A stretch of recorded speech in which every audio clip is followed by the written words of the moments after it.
Vamos a saludar a David Miazo, él es economista, jefe de la Fundación Agropecuaria para el Desarrollo de Argentina, FADA. Hola David, ¿cómo estás? ¿Qué tal? Muy buenos días, un gusto estar conversando con ustedes. David, bueno, obviamente el agro liquida divisas. ¿Qué estuvo pasando en este nuevo mercado del 70-30? ¿Hubo más liquidaciones? ¿Queda más por liquidar divisas del agro? Bueno, primero tenemos que recordar que en realidad, si bien para muchos sectores económicos fue una novedad, en el caso de la soja, por ejemplo, fue la cuarta edición y en el caso de gran parte de los granos, la segunda edición. Esto lo resalto en el sentido de que ya hubo incentivos previos a vender, no es que fue el único, y eso sumado a la sequía que tuvimos este año, donde en promedio se produjo la mitad de los granos que producimos normalmente, ha hecho que el impacto de este dólar exportador 70-30 sea muy limitado en el campo. Básicamente, ¿por qué? Porque quedaba muy poco para vender. Y además, claramente también se ha sumado el nivel de brecha cambiaria, ¿no? Que incluso con este dólar exportador, la brecha cambiaria es prácticamente del 100%, de 500 a 1000, como para tener una referencia. Entonces, a la vez que puede ser un incentivo a vender la mejora del tipo de cambio, el desincentivo a esperar por la alta brecha cambiaria también existe.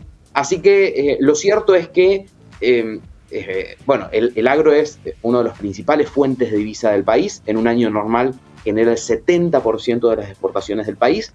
Por lo tanto, hubo ventas en el marco de este dólar exportador, pero no fueron tan significativas como para de alguna manera generar algún quiebre en la tendencia. ¿Cómo se manejan los arrendamientos rurales? ¿Se paga mensualmente? ¿Se paga por cosecha? Porque muchas veces se habla de que los granos están guardados para justamente pagar el arrendamiento que se fija en quintales de soja. ¿Cómo está dado eso? ¿El gobierno propone algo diferente para que no haya que retener la soja que hay que pagar posiblemente en meses posteriores?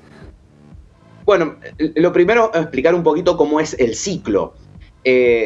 Tenemos básicamente dos cosechas importantes, una que es la de trigo, que se da ahora justamente en el verano, en diciembre, enero, que se hace principalmente en la zona núcleo, y después tenemos lo que se llama la cosecha gruesa, principalmente de soja y maíz, que se cosecha en mayo, entre abril y junio, digamos, entre abril y junio. Entonces, lo que primero hay que tener en cuenta para entender la dinámica de comercialización es que se cosecha en un momento en el año y después se va vendiendo hasta que llega la próxima cosecha. Entonces, en ese sentido, por ejemplo, desde el punto de vista de los productores, recién el próximo ingreso de producción que van a tener va a ser en mayo, ¿no? Claro. Entonces, todavía les quedan 6 meses, para poner algunas palabras, para sobrevivir con lo que ya vendieron. Entonces, esto es lógico que esa comercialización se vaya dando en el tiempo a medida que el productor va necesitando liquidez. En particular, por ejemplo, tuvo una necesidad de liquidez muy importante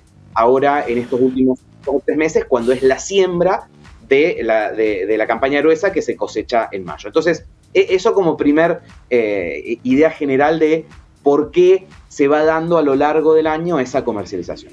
Y para responderte específicamente respecto a los alquileres, es un mercado bastante libre en el sentido de que se acuerdan distintos esquemas.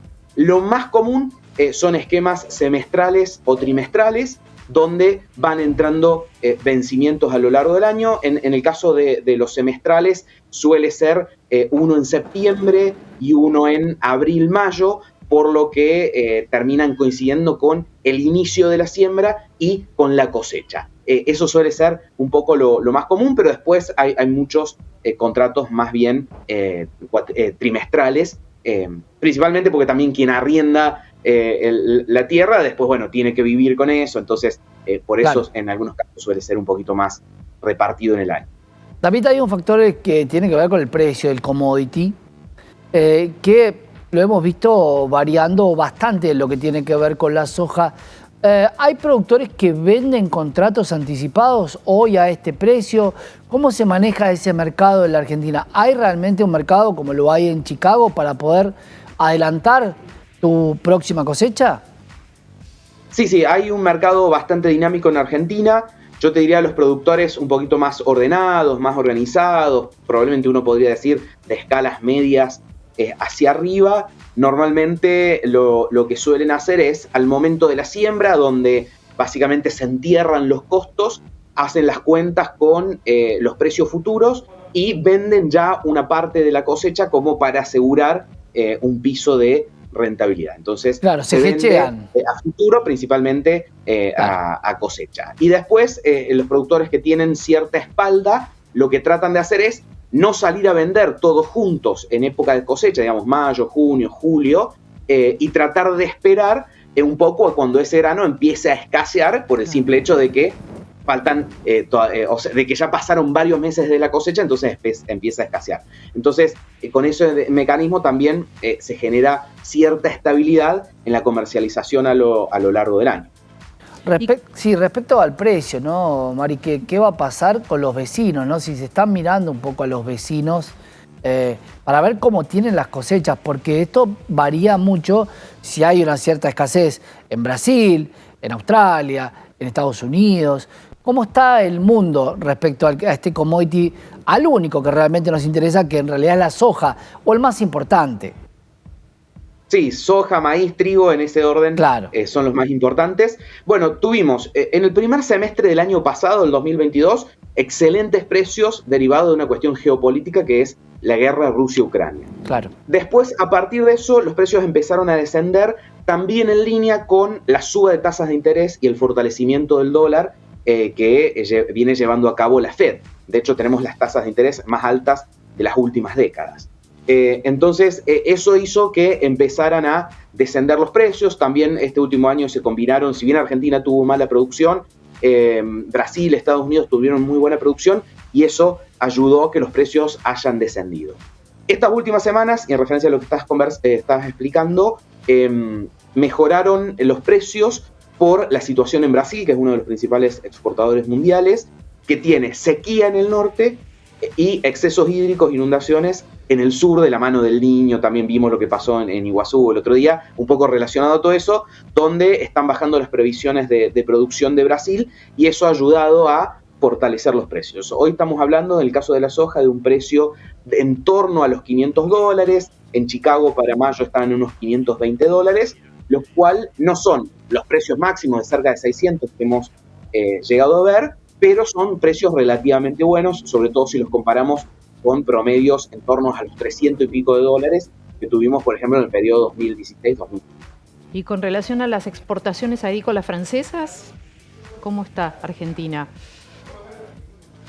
La verdad es que no tengo un dato respecto a... Francesas, dijiste, ¿no? Sí. La verdad es que no tengo un dato respecto a lo que está sucediendo en Francia. Sí, en relación a lo que te preguntaba Santi, pero bueno. En estos cultivos, Francia no es un jugador internacional que pueda mover la aguja.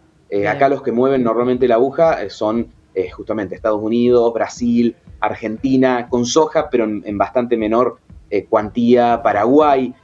También lo que pasa en China, tanto con su producción doméstica, que son grandes productores, como con los consumos, lo que pasa con el trigo en Rusia y en Ucrania, con el girasol en Ucrania, que era el principal exportador mundial de aceite, pero la verdad no estoy muy al tanto de lo que está pasando en Francia. Gracias, David. Hasta la próxima.